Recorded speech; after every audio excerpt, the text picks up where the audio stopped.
നമസ്കാരം, മാസ്റ്ററിംഗ് എഡ്യൂടെക്കിലേക്ക് എല്ലാവർക്കും സ്വാഗതം. അപ്പോൾ കഴിഞ്ഞ ക്ലാസ്സിൽ നമ്മൾ എക്സലിന്റെ പാർട്ട് ഡിസ്കസ് ചെയ്തിരുന്നു. അപ്പോൾ അതിൽ നമ്മൾ ഫോർമാറ്റ് സെൽ ഡയലോഗ് ബോക്സിൽ എന്തൊക്കെയാണ് വരുന്നത്, അതുപോലെ തന്നെ കണ്ടീഷണൽ ഫോർമാറ്റിംഗ്, ഇതിനെ കുറിച്ചിട്ടൊക്കെയാണ് നമ്മൾ കഴിഞ്ഞ ക്ലാസ്സിൽ ഡിസ്കസ് ചെയ്തത്. ഇനി നമ്മൾ ഇന്നത്തെ ക്ലാസ്സിൽ ഡിസ്കസ് ചെയ്യാൻ പോകുന്നത് അലൈൻമെന്റ്. ഇവിടെ നമ്മൾ ഫോണ്ട് ഗ്രൂപ്പ് വരെ പറഞ്ഞിരുന്നു. പിന്നെ അലൈൻമെന്റ്, നമ്പർ, ഈ രണ്ട് പോർഷൻ വിട്ടുപോയിരുന്നു. അപ്പോൾ നോക്കി അലൈൻമെന്റ് ഗ്രൂപ്പിൽ എന്തൊക്കെയാണ് ഉള്ളതെന്ന് നോക്കാം. അപ്പോൾ ഈ അലൈൻമെന്റ് ഗ്രൂപ്പിനകത്ത് വരുന്ന എന്തൊക്കെയാണെന്ന് വെച്ചാൽ ടോപ്പ് അലൈൻ ഉണ്ട്, അതുപോലെ തന്നെ മിഡിൽ അലൈൻ ഉണ്ട്, അതുപോലെ തന്നെ ബോട്ടം അലൈൻ ഉണ്ട്, പിന്നെ ലെഫ്റ്റ്, സെന്റർ, റൈറ്റ്, ഇതാണ് അലൈൻമെന്റ്. അപ്പോൾ നമ്മളിപ്പോൾ ഒരു ടെക്സ്റ്റ് ടൈപ്പ് ചെയ്യുവാണെന്നുണ്ടെങ്കിൽ ഈ ടെക്സ്റ്റ് എന്ന് പറയുന്നത് നമ്മൾ ബൈ ഡീഫോൾട്ട് ആയിട്ട് ടൈപ്പ് ചെയ്യുവാണെങ്കിൽ ടെക്സ്റ്റ് ലെഫ്റ്റ് അലൈൻമെന്റ് ആയിരിക്കും. അതുപോലെ തന്നെ നമ്മളൊരു നമ്പറാണ് ടൈപ്പ് ചെയ്യുന്നതെങ്കിൽ ആ നമ്പർ എന്ന് പറയുന്നത് റൈറ്റ് അലൈൻമെന്റ് ആയിരിക്കും. ഇത് ഓർക്കുക, എക്സലിനകത്ത് ഒരു സെല്ലിനകത്ത് ഒരു ടെക്സ്റ്റ് ആണെന്നുണ്ടെങ്കിൽ ഈ ടെക്സ്റ്റ് നോക്കിയാൽ ഇതിപ്പോൾ ഏത് സൈഡിലാണ്, ഈ ലെഫ്റ്റ് സൈഡിലാണ് ഉള്ളത്. അതുപോലെ തന്നെ ഇത് നോക്കി, ഈ നമ്പർ ആണെങ്കിൽ എവിടെയാണ്, റൈറ്റ് സൈഡിലാണ് വരുന്നത്. അപ്പം ബൈ ഡീഫോൾട്ട് നമ്പർ എന്ന് പറയുന്ന ആ സെല്ലിന്റെ റൈറ്റ് അലൈൻമെന്റും അതുപോലെ തന്നെ ടെക്സ്റ്റ് എന്ന് പറയുന്നത് ലെഫ്റ്റ് അലൈൻമെന്റും ആയിരിക്കും. ഇനിയിപ്പോൾ നോക്കിയേ, ഇവിടെ നമുക്ക് ഈ ഒരു സെല്ലിന്റെ എവിടെ വേണമെങ്കിലും നമുക്ക് ഇതിനെ അലൈൻ ചെയ്യാം.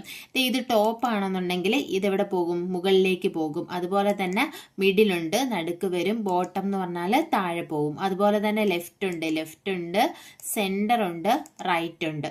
ഇങ്ങനെ നമുക്ക് അലൈൻമെന്റ് കൊടുക്കാൻ പറ്റും. നമ്മൾ ഫോർമാറ്റ് സെൽ ഡയലോഗ് ബോക്സ് എടുത്തപ്പോഴും നമ്മൾ അലൈൻമെന്റ് കണ്ടതാണ്. പിന്നെ ഉള്ളതെന്ന് പറഞ്ഞാൽ increase indent and decrease indent ആണ്.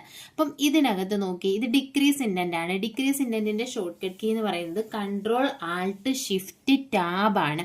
അപ്പൊ കൺട്രോൾ കീയും ആൾട്ട് കീയും ഷിഫ്റ്റ് കീയും ടാബ് കീയും കൂടി പ്രസ് ചെയ്യുമ്പോഴാണ് ഏത് ഡിക്രീസ് ഇൻഡന്റ്. ഇൻക്രീസ് ഇൻഡന്റ് എന്ന് പറയുമ്പോഴേക്കും ഏതില്ല, ഷിഫ്റ്റ് ഇല്ല, കൺട്രോൾ ആൾട്ട് ടാബ് ആണ് ഇൻക്രീസ് ഇൻഡന്റിന്റെ ഷോർട്ട് കട്ട് കീ. ഇപ്പൊ നമ്മൾ ഇൻക്രീസ് ഇൻഡന്റ് കൊടുക്കുവാണെങ്കിൽ കണ്ടോ, ആ സെല്ലിന്റെ റൈറ്റ് സൈഡിലേക്കായിരിക്കും ആ ഒരു വാല്യൂ, അതായത് ഇൻഡന്റേഷൻ ഇങ്ങോട്ട് പോകുന്നുണ്ടോ.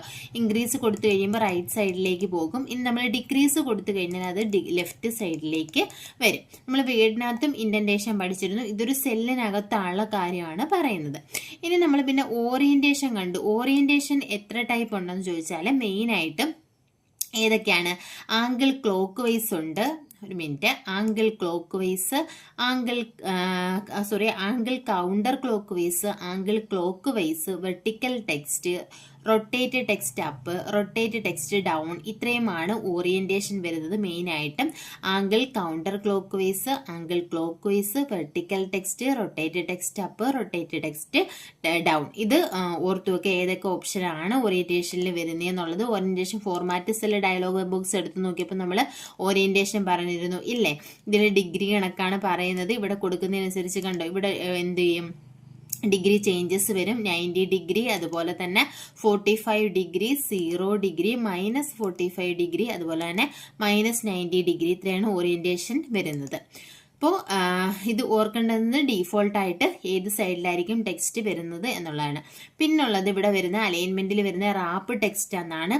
ഇപ്പോൾ ഈ ഒരു ഫിഗർ നമ്മൾ റാപ്പ് ടെക്സ്റ്റിൽ മൗസ് വെക്കുമ്പോൾ തന്നെ അവിടെ ഒരു ഫിഗർ കാണും. ഈ മൈക്രോസോഫ്റ്റ് എക്സലിൽ നമ്മളൊരു സെല്ലിനകത്ത് ടൈപ്പ് ചെയ്ത് കഴിഞ്ഞാൽ ആ സെല്ലിൽ അത് ഉൾക്കൊള്ളത്തില്ലെന്നുണ്ടെങ്കിൽ അതിനെ ഉൾക്കൊള്ളിക്കാൻ വേണ്ടിയിട്ടാണ് ഏത് യൂസ് ചെയ്യുന്നത്, റാപ്പ് ടെക്സ്റ്റ് ഫീച്ചർ യൂസ് ചെയ്യുന്നത്. ഇപ്പൊ നോക്കിയാൽ ഞാൻ ഇവിടെ ഒരു ടെക്സ്റ്റ് ടൈപ്പ് ചെയ്യുകയാണ്. അപ്പൊ ഞാൻ ഇത് ടൈപ്പ് ചെയ്തു, എന്ത് ചെയ്തു, ആ സെല്ലിന് വെളിയിൽ പോയി. ഇതുവരെ നമ്മുടെ സെല്ലുള്ളൂ. ഇപ്പൊ ഈ ഒരു രണ്ടാമത്തെ സെല്ലിലേക്ക് പോയിട്ടുണ്ട്. നമ്മൾ വെളി വെച്ച് ക്ലിക്ക് ചെയ്താൽ ഇത് ഈ ഒരു രീതിയിലായിരിക്കും കാണുന്നത്. നമുക്ക് ഈ ഒരു സെല്ലിനകത്ത് ഇതിനെ ഉൾക്കൊള്ളിക്കണമെങ്കിൽ നമ്മൾ എന്ത് ചെയ്താൽ മതി, ഇത് സെലക്ട് ചെയ്തിട്ട് റാപ്പ് ടെക്സ്റ്റ് കൊടുത്താൽ മതി. റാപ്പ് ടെക്സ്റ്റിൽ ഞാൻ ഇപ്പോൾ ക്ലിക്ക് ചെയ്ത് കഴിഞ്ഞപ്പോൾ കണ്ടോ, ആ സെല്ലിന്റെ ഹൈറ്റ് കൂടി, എന്നിട്ട് ആ ഒരു സെല്ലിനകത്ത് ആ ഒരു ഡേറ്റ ഫുള്ളായിട്ട് അതിനകത്ത് ഉൾക്കൊള്ളിച്ചു. ഇതിനെയാണ് റാപ്പ് ടെക്സ്റ്റ് എന്ന് പറയുന്നത്. ഇനി അടുത്ത വരുന്ന ഒരു ഓപ്ഷൻ എന്ന് പറയുന്നത് മേർജ് ആൻഡ് സെന്റർ ആണ്. മേർജ് ആൻഡ് സെന്റർ എന്ന് പറഞ്ഞു കഴിഞ്ഞാൽ ഇപ്പൊ നമുക്ക് ഇവിടെ 1, 2, 3, 4 സെല്ലുണ്ട്. ഈ 4 സെല്ലിനെയും ചേർത്ത് എനിക്ക് ഒറ്റ സെല്ലാക്കി മാറ്റണം. അതുപോലെ തന്നെ ഇവിടെ ഒരു ഹെഡിങ് കൊടുക്കണം. അങ്ങനെ ഉണ്ടെന്നുണ്ടെങ്കിൽ നമുക്ക് ആ സെല്ലുകളെ സെലക്ട് ചെയ്തിട്ട് മേർജ് ആൻഡ് സെന്റർ കൊടുക്കുക. അതിനുശേഷം നമ്മൾ ഇവിടെ കണ്ടന്റ് ടൈപ്പ് ചെയ്ത് കൊടുത്തു കഴിഞ്ഞാൽ ആ മേർജ് ചെയ്ത സെല്ലുകളുടെ എല്ലാം കൂടി ആ ഒറ്റ സെല്ലായ ഈ സെല്ലിന്റെ സെൻട്രലായിട്ടായിരിക്കും നമ്മുടെ ഡേറ്റ വരുന്നത്. ഇതാണ് മേർജ് ആൻഡ് സെന്റർ എന്ന് പറയുന്ന ഓപ്ഷൻ വരുന്നത്.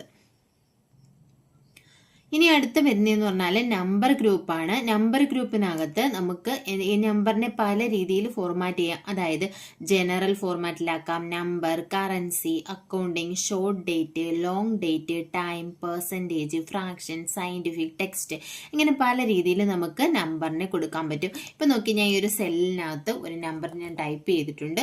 ഈ ഒരു നമ്പറിനെ നമുക്ക് ഏതൊക്കെ ഫോർമാറ്റിലാക്കാം നോക്കി. ഇപ്പം ഞാൻ ഈ സെല്ല് സെലക്ട് ചെയ്തിട്ട് ഇപ്പോൾ ഡീഫോൾട്ടായിട്ട് ഏത് ഫോർമാറ്റാന്ന് ചോദിച്ചാൽ അത് ജനറൽ ഫോർമാറ്റിലായിരിക്കും. കണ്ടോ, നോ സ്പെസിഫിക് ഫോർമാറ്റ് ജനറൽ എന്ന് പറഞ്ഞാൽ ഇപ്പോൾ ജനറൽ ഫോർമാറ്റിലാണ്. ഇനി നമ്മൾ നമ്പർ കൊടുത്തു കഴിഞ്ഞാൽ, ഞാൻ നമ്പർ കൊടുത്തപ്പോൾ കണ്ടോ ഈ ഒരു ഫോർമാറ്റിലേക്ക് അത് മാറി. ഇനി അടുത്തതെന്ന് പറയുന്നത് കറൻസിയാണ്. കറൻസി ആകുമ്പോൾ കറൻസി സിമ്പിൾ വന്നിട്ട് കറൻസി ഫോർമാറ്റിലാകും. അടുത്തത് അക്കൗണ്ടിങ് ആണ്. അക്കൗണ്ടിങ്ങും ഏതാണ്, അക്കൗണ്ടിങ് ഫോർമാറ്റിലേക്ക് മാറും. അടുത്ത ഷോർട്ട് ഡേറ്റ് എന്ന് പറയുമ്പോൾ കണ്ടോ 17, 11 ഈ ഒരു ഫോർമാറ്റിലേക്ക് മാറും. ഇനി ലോങ് ഡേറ്റ് ഉണ്ട്. ലോങ് ഡേറ്റ് എന്ന് പറയുമ്പോഴത്തേക്കും കറക്റ്റായിട്ട് ആ ഒരു മന്ത് ഫുള്ളായിട്ട് വരും. കണ്ടോ 17 നവംബർ 1914 ഈ ഒരു ഫോർമാറ്റിലേക്ക് മാറും. അതുപോലെ തന്നെ ടൈം എന്ന് പറയുമ്പോൾ ടൈം ഫോർമാറ്റിൽ വരും. അടുത്ത പെർസെൻറ്റേജ് എന്ന് പറയുമ്പോൾ പെർസെൻറ്റേജ് ഫോർമാറ്റിൽ നമുക്ക് ഡേറ്റ് കൊടുക്കാൻ വേണ്ടിയിട്ട്. അടുത്ത ഫ്രാക്ഷൻ, അതുപോലെ തന്നെ സയന്റിഫിക് ഫോർമാറ്റ്, അതുപോലെ തന്നെ ടെക്സ്റ്റ് ഫോർമാറ്റ്. അങ്ങനെ ഇത്രയും ഫോർമാറ്റിലാണ് ഏതിൽ വരുന്നത്, നമ്പറിനകത്ത് വരുന്നത്. ഈ ഓപ്ഷൻസ് പഠിച്ചു വെക്കുക. ഏതൊക്കെ ഫോർമാറ്റ് ഉണ്ട്, ഇതിലില്ലാത്ത ഏതാണ്, ഉള്ളത് ഏതാണ് എന്നൊക്കെ നമുക്ക് ചോദിക്കാം. അപ്പോൾ ജനറൽ ഉണ്ട്, നമ്പർ, കറൻസി, അക്കൗണ്ടിങ്, ഓരോ സെക്ഷനായിട്ട് പഠിക്കാം. Number, currency, accounting, short date, long date, time, percentage, fraction, scientific, text. ഇത്രയുമാണ് ഇതിനകത്ത് വരുന്നത്, നമ്പറിനകത്ത് വരുന്ന നമ്പർ ഫോർമാറ്റിംഗ് വരുന്നത്.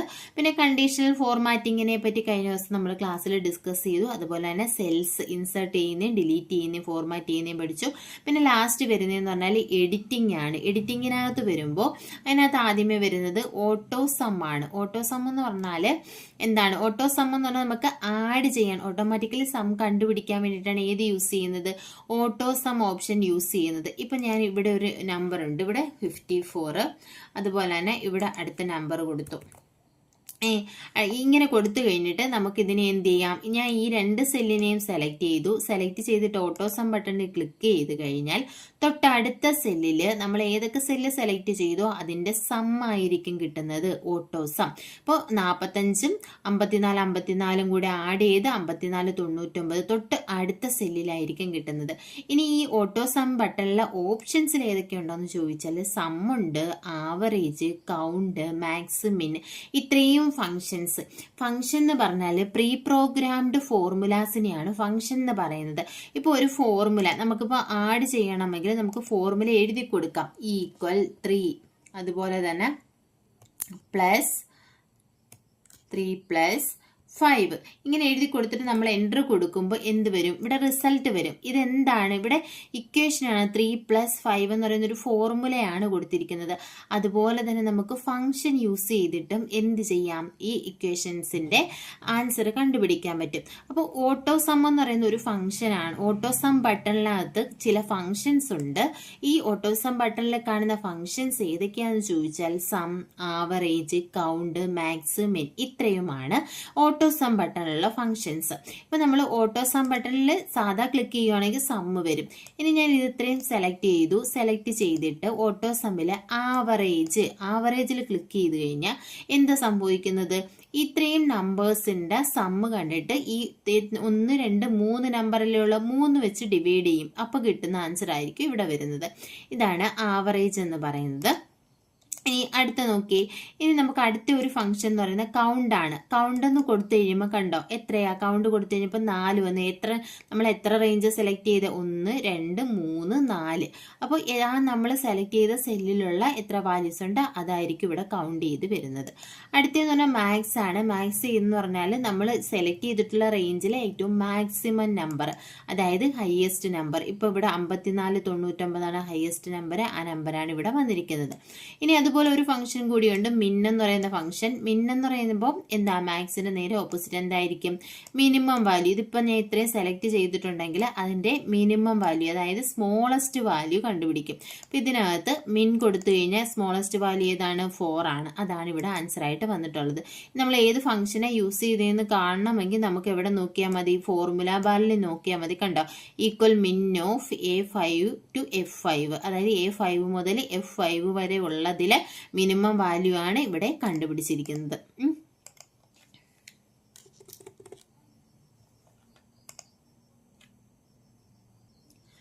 അത് കഴിഞ്ഞിട്ട് പിന്നെ ഇതിനകത്ത് വരുന്നത് ഫില്ലാണ്. ഫില്ല് നമുക്ക് ഏതൊക്കെ രീതിയിലാണ്, ഫിൽ ഡൗൺ ഉണ്ട്, റൈറ്റ് ഉണ്ട്, അപ്പ് ഉണ്ട്, ലെഫ്റ്റ് ഉണ്ട്. ഇത് എക്സാമിന് ചോദിച്ചിട്ടുണ്ട്. ഫില്ലിൽ വരാത്ത ഓപ്ഷൻ അല്ലാത്തത് ഏതാണെന്നൊക്കെ ചോദിച്ചിട്ടുണ്ട്. ഇതിനകത്ത് ഏതൊക്കെയുണ്ട്, ഡൗൺ ഉണ്ട്, റൈറ്റ് ഉണ്ട്, അപ്പ് ഉണ്ട്, ലെഫ്റ്റ് ഉണ്ട്. പിന്നെ ഇതിനകത്ത് വരുന്നത് ക്ലിയർ, നമുക്ക് ക്ലിയർ ചെയ്യാൻ വേണ്ടിയിട്ടാണ്. പിന്നെ ഇതിനകത്ത് വരുന്നത് സോർട്ട് ആൻഡ് ഫിൽറ്ററും ഫൈൻഡ് ആൻഡ് സെലക്റ്റുമാണ്. ഇതിനകത്ത് ഏതൊക്കെയാണ്, ഫൈൻഡ്, റീപ്ലേസ്, ഗോ ടു, ഇങ്ങനെയുള്ള ഓപ്ഷൻസ് ഒക്കെ അതിനകത്താണ് വരുന്നത്. ഈ എഡിറ്റിങ്ങിനകത്ത് ഫൈൻഡ് ആൻഡ് സെലക്റ്റിലാണ് വരുന്നത്. അപ്പോൾ ഇത്രയുമാണ് ഹോം ടാബിൽ നമുക്ക് പറയാനുള്ളത്. ഇനി അടുത്ത പറയാനുള്ളത് ഇൻസേർട്ട് ടാബാണ്. ഇൻസേർട്ട് ടാബിനകത്ത് ഇമ്പോർട്ടൻ്റ് ആയിട്ടുള്ള ഒന്നാണ് പിവറ്റ് ടേബിൾ ആൻഡ് ടേബിൾ. ആദ്യമേ വരുന്ന ഇൻസേർട്ട് ടാബിൽ ആദ്യം വരുന്നത് ടേബിൾസ് ആണ്. ടേബിൾസിൽ ഏതാണുള്ളത്, ആദ്യം വരുന്ന പിവറ്റ് ടേബിൾ ആണ്, രണ്ടാമത്തത് ടേബിൾ ആണ്. ഇനി പിവറ്റ് ടേബിൾ എന്താണെന്ന് ചോദിച്ചു കഴിഞ്ഞാൽ എന്താ, നമ്മൾ ഒരു ടേബിൾ ഉണ്ട്, അതിൽ ഇപ്പം എന്താ ഒരു മാർക്കറ്റിലെയോ അല്ലെങ്കിൽ ഒരു സ്റ്റോറിലെയോ ഷോപ്പിലെയോ ഒക്കെ ഒരു ഫിനാൻഷ്യൽ ഇയർ ലാസ്റ്റിൽ അവിടുത്തെ കാൽക്കുലേഷൻസ് എല്ലാം എടുക്കണം. അപ്പോൾ ഒരുപാട് സാധനങ്ങൾ അവിടുന്ന് എന്താ സെയിൽ ചെയ്ത് പോയിട്ടുണ്ടായിരിക്കാം, അതുപോലെ തന്നെ അവിടേക്ക് പർച്ചേസ് ചെയ്തിട്ടുണ്ടായിരിക്കാം, അങ്ങനെ ഒരുപാട് ഡീറ്റെയിൽസ് ഉണ്ടായിരിക്കും. അപ്പോൾ അതെല്ലാം കൂടി നമുക്ക് നോക്കാൻ എന്താണ് ബുദ്ധിമുട്ടാണ് കണ്ടുപിടിക്കുക. അപ്പോൾ അങ്ങനെയുള്ളപ്പോൾ ഒരു സമ്മറൈസ്ഡ് ആയിട്ടുള്ള ഡേറ്റ കിട്ടാൻ വേണ്ടിയിട്ടാണ് ഏത് യൂസ് ചെയ്യുന്നത്, പിവറ്റ് ടേബിൾ യൂസ് ചെയ്യുന്നത്. ഞാൻ എക്സാമ്പിൾ ഒരു ടേബിൾ കാണിച്ചു തരാം. അപ്പോൾ ദേ ഇവിടെ ഒരു ടേബിൾ ഉണ്ട്, ഇവിടെ കുറച്ച് ഡീറ്റെയിൽസ് ഒക്കെ ഞാൻ എൻ്റർ ചെയ്ത് കൊടുത്തിട്ടുണ്ട്. അങ്ങനെ ടേബിൾ ഉണ്ട്. ടേബിൾ നോക്കിയേ,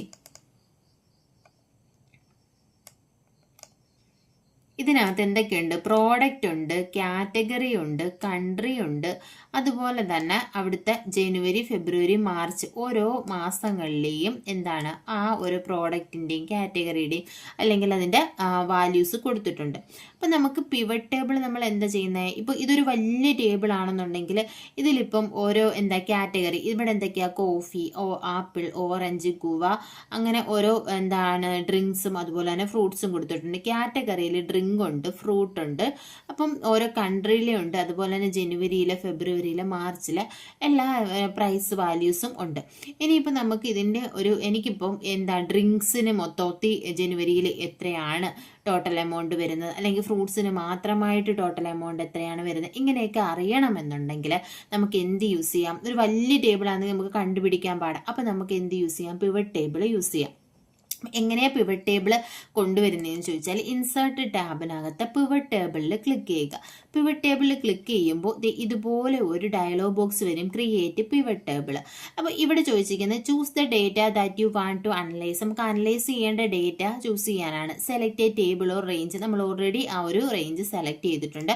ആ ഒരു റേഞ്ചാണ് ഇതിനകത്ത് കാണിക്കുന്നത്. നമുക്ക് വേണമെങ്കിൽ മാറ്റി കൊടുക്കാം. ഇപ്പോൾ ഇത് തന്നെ ആയതുകൊണ്ട് ഞാൻ അത് തന്നെ കൊടുത്തു. ഇനി ചോദിക്കുന്നത് choose where you want the pivot table report to be placed. നമ്മൾ ഇനിയിപ്പോൾ ക്രിയേറ്റ് ചെയ്യാൻ പോകുന്ന പിവറ്റ് ടേബിൾ എവിടെ വരണം, അതായത് ന്യൂ വർക്ക്ഷീറ്റ്, പുതിയ വർക്ക്ഷീറ്റിൽ വരണോ, എക്സിസ്റ്റിംഗ് വർക്ക്ഷീറ്റ് ഈ വർക്ക്ഷീറ്റിൽ തന്നെ വരണോ. നമുക്കൊരു പുതിയ വർക്ക്ഷീറ്റിൽ വരാൻ വേണ്ടി കൊടുക്കാം. അതായത് ഇതിനകത്താണ് നമുക്ക് അനലൈസ് ചെയ്യാൻ ബുദ്ധിമുട്ടായതുകൊണ്ട് ഞാൻ ഇപ്പോൾ എന്ത് ചെയ്തു, ന്യൂ വർക്ക്ഷീറ്റ് കൊടുത്തു, ഓക്കെ കൊടുത്തു. ഓക്കെ കൊടുത്തപ്പോൾ കണ്ടോ ഇവിടെ എന്ത് ചെയ്തു, ഷീറ്റ് 1, ഷീറ്റ് 2, ഷീറ്റ് 3 എന്ന് 3 ഷീറ്റേ ഉള്ള ഒരു ഷീറ്റ് 5 ഒരു എക്സ്ട്രാ ഷീറ്റ് കൂടി ഇവിടെ ആഡായി വന്നിട്ടുണ്ട്. അവിടെ താഴെ കാണാൻ പറ്റും ഷീറ്റ് 5. അപ്പോൾ ഈ ഷീറ്റ് 5-നകത്താണ് എന്ത് വന്നിരിക്കുന്നത്, പിവറ്റ് ടേബിൾ വന്നിരിക്കുന്നത്. കണ്ടോ ഇവിടെയാണ് പിവറ്റ് ടേബിൾ. ഈ സൈഡിൽ നോക്കുകയാണെന്നുണ്ടെങ്കിൽ നമുക്ക് കാണാൻ പറ്റും എന്താ അതിൻ്റെ വാല്യൂസ്, അതായത് നമ്മുടെ പഴയ ടേബിളിനകത്തുള്ള വാല്യൂസ് നമുക്കിവിടെ കാണാൻ പറ്റും. ഇപ്പം ഇവിടെ ഈ ഒരു സൈഡിലേക്ക് നോക്കി, റൈറ്റ് സൈഡിൽ നോക്കിക്കേ, പിവറ്റ് ടേബിൾ ഫീൽഡ്, അതായത് നമ്മുടെ ടേബിളിലുണ്ടായിരുന്ന ഫീൽഡ് ഏതൊക്കെയാണ്, പ്രോഡക്റ്റ് ഉണ്ട്, കാറ്റഗറി ഉണ്ട്, കൺട്രി ഉണ്ട്, ജനുവരി, ഫെബ്രുവരി, മാർച്ച്, അത്രയും ഫീൽഡ് നമ്മുടെ ടേബിളിൽ ഏതൊക്കെ ഫീൽഡ് ഉണ്ടായിരുന്നുവോ, പ്രോഡക്റ്റ്, കാറ്റഗറി, കൺട്രി, ജനുവരി, ഫെബ്രുവരി, മാർച്ച്, അത്രയും ഫീൽഡുകൾ എവിടെയുണ്ട്, നമ്മുടെ പിവറ്റ് ടേബിളിൽ ഉണ്ട്. പിന്നെ ഇവിടെ താഴെ നോക്കി റിപ്പോർട്ട് ഫിൽറ്റർ എന്നുണ്ട്, കോളം ലേബലുണ്ട്, റോ ലേബലുണ്ട്, വാല്യൂസ് ഉണ്ട്. ഇപ്പം നമ്മൾ ഏതെങ്കിലും വാല്യൂസ് ആണെന്നുണ്ടെങ്കിൽ നമ്മൾ എവിടെ കൊടുക്കണം? വാല്യൂസിൽ പ്ലേസ് ചെയ്യണം. അല്ലെങ്കിൽ നമുക്ക് കോളം വൈസ് ആണ് വേണ്ടതെന്നുണ്ടെങ്കിൽ കോളം ലേബലിൽ കൊടുക്കുക, റോ വൈസ് ആണെങ്കിൽ റോ ലേബലിൽ കൊടുക്കുക. ഇപ്പം എനിക്ക് റോ വൈസ് ആണ് അറിയേണ്ടത്. എന്താ? കാറ്റഗറിയുടെ ആണ് അറിയേണ്ടത്. അപ്പം ഞാൻ കാറ്റഗറി കണ്ടോ ഇവിടെ ക്ലിക്ക് ചെയ്ത് ഡ്രാഗ് ചെയ്ത് റോ ലേബൽ എന്ന് പറയുന്നത് അവിടെ കൊണ്ടുവച്ചു. കണ്ടോ ഇവിടെ കാറ്റഗറി ടിക്ക് ആയിട്ടുണ്ട്. എവിടെ വന്നു? റോ ലേബലിൽ വന്നു. നമ്മുടെ പിവറ്റ് ടേബിൾ ഇവിടെ ഇൻക്ലൂഡഡ് ആയിട്ടുണ്ട്. ഈ പിവറ്റ് ടേബിളിൽ ഇവിടെ കണ്ടോ റോ ലേബൽസിൽ എന്തൊക്കെയാണ് വന്നിരിക്കുന്നത്? ഡ്രിങ്കും വന്നിട്ടുണ്ട്, ഫ്രൂട്ടും വന്നിട്ടുണ്ട്. അപ്പോൾ കാറ്റഗറി 2 ഉണ്ടായിരുന്നത്, ഡ്രിങ്കും ഫ്രൂട്ടും. അത് രണ്ടും ഇവിടെ വന്നിട്ടുണ്ട്.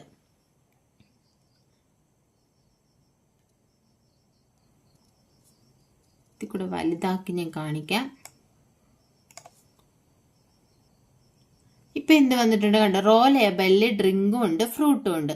ഇനി എനിക്ക് ഇതിന്റെ ജനുവരിയിലെ വാല്യൂ അറിയണം. അപ്പം ഈ ജനുവരി എന്നുള്ളത് നമ്മൾ എവിടെയാണ് കൊടുക്കേണ്ടത്? വാല്യൂസിലാണ് വെക്കുന്നത്. അപ്പം ഞാൻ ഇവിടെ വാല്യൂസിൽ കൊണ്ട് വെച്ചു.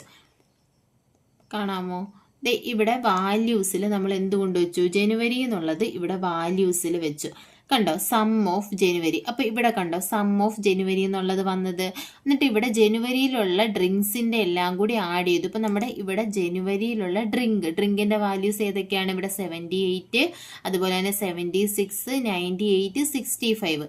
ഇത് ഇത്രയും കൂടെ ആഡ് ചെയ്ത വാല്യൂ ആണ് നമുക്ക് ഇവിടെ കിട്ടിയേക്കുന്നത്. സം ഓഫ് ജനുവരിയിൽ ഉള്ള ഡ്രിങ്കിന്റെ വാല്യൂം അതുപോലെ തന്നെ എന്താ ജനുവരിയിലുള്ള ഫ്രൂട്ടിന്റെ വാല്യൂം കിട്ടി. ഇനി ഇതുപോലെ തന്നെ ഫെബ്രുവരിയിൽ നമുക്ക് അറിയണമെന്നുണ്ടെങ്കിൽ ഫെബ്രുവരി എന്ത് ചെയ്യുക? ഡ്രാഗ് ചെയ്ത് വാല്യൂസിൽ വെക്കുക. അപ്പോൾ എന്ത് ചെയ്യും? ഫെബ്രുവരിയിലെ കിട്ടും. അതുപോലെ തന്നെ മാർച്ചിലെ വെച്ച് കഴിഞ്ഞാൽ എന്ത് കിട്ടും? മാർച്ചിലെയും വാല്യൂസ് നമുക്ക് കിട്ടും. ഗ്രാൻഡ് ടോട്ടലും കിട്ടും. അപ്പോൾ ഒരു വലിയ ടേബിളിൽ നിന്നും സമ്മറൈസ്ഡ് ആയിട്ട് ഏതെങ്കിലും കുറച്ച് ഡേറ്റാസ് എടുക്കണമെന്നുണ്ടെങ്കിലാണ് നമ്മൾ ഏത് യൂസ് ചെയ്യുന്നത്? പിവറ്റ് ടേബിൾ യൂസ് ചെയ്യുന്നത്. ടേബിൾ എന്ന് പറഞ്ഞാൽ നോർമലായിട്ട് നമ്മൾ ടേബിൾ ക്രിയേറ്റ് ചെയ്യാൻ വേണ്ടിയിട്ടാണ്, ഇതുപോലുള്ള ടേബിൾസ് ക്രിയേറ്റ് ചെയ്യാൻ വേണ്ടിയിട്ടാണ് ടേബിൾ ഓപ്ഷൻ യൂസ് ചെയ്യുന്നത്. പിവറ്റ് ടേബിൾ എന്ന് പറഞ്ഞാൽ എന്താണ്? സമ്മറൈസ്ഡ് ഡേറ്റയാണ്. ഡേറ്റയെ സമ്മറൈസ് ചെയ്യാൻ വേണ്ടിയിട്ടാണ് ഏത് യൂസ് ചെയ്യുന്നത്. കണ്ടോ click here to summarise data using pivot table or to insert a pivot chart. Pivot chart നമുക്ക് ഇൻസേർട്ട് ചെയ്യാം, അതുപോലെ തന്നെ സമ്മറൈസ്ഡ് ആയിട്ടുള്ള പിവറ്റ് ടേബിൾ നമുക്ക് ഇൻസേർട്ട് ചെയ്യാം. ഇതാണ് പിവറ്റ് ടേബിൾ എന്ന് പറയുന്നത്. അപ്പം ഇത്രയുമാണ് നമ്മൾ ഇന്നത്തെ പിവറ്റ് ടേബിൾ. ഇമ്പോർട്ടൻ്റ് ആണ്, പലതവണ എക്സാമിന് ചോദിച്ചിട്ടുണ്ട്. എന്താണ് സമ്മറൈസ്ഡ് ഡേറ്റ കൊടുക്കാൻ വേണ്ടിയിട്ട് യൂസ് ചെയ്യുന്നത്, കിട്ടാൻ വേണ്ടി യൂസ് ചെയ്യുന്നത്, അങ്ങനെയൊക്കെ പലതവണ ചോദിച്ചിട്ടുണ്ട്. അപ്പോൾ ഇത് മനസ്സിലാക്കി വെക്കാം. അപ്പോൾ ഇതിൽ ഓപ്ഷൻസ് ഏതൊക്കെയാണ് വരുന്നത്? നമ്മൾ ടേബിളിൽ കൊടുത്ത വാല്യൂസ് വരും, പിന്നെ റിപ്പോർട്ട് ഫിൽറ്റർ ഉണ്ട്, column label, row label, values. പിന്നെ ഇത്രയുമാണ് നമ്മൾ ഇന്നത്തെ ക്ലാസ്സിൽ ഡിസ്കസ് ചെയ്യുന്നത്. ക്ലാസ്സിൽ ഇഷ്ടപ്പെടുവാണെന്നുണ്ടെങ്കിൽ ലൈക്ക് ചെയ്യുക, ഷെയർ ചെയ്യുക, കമൻറ്റ് ചെയ്യുക. താങ്ക്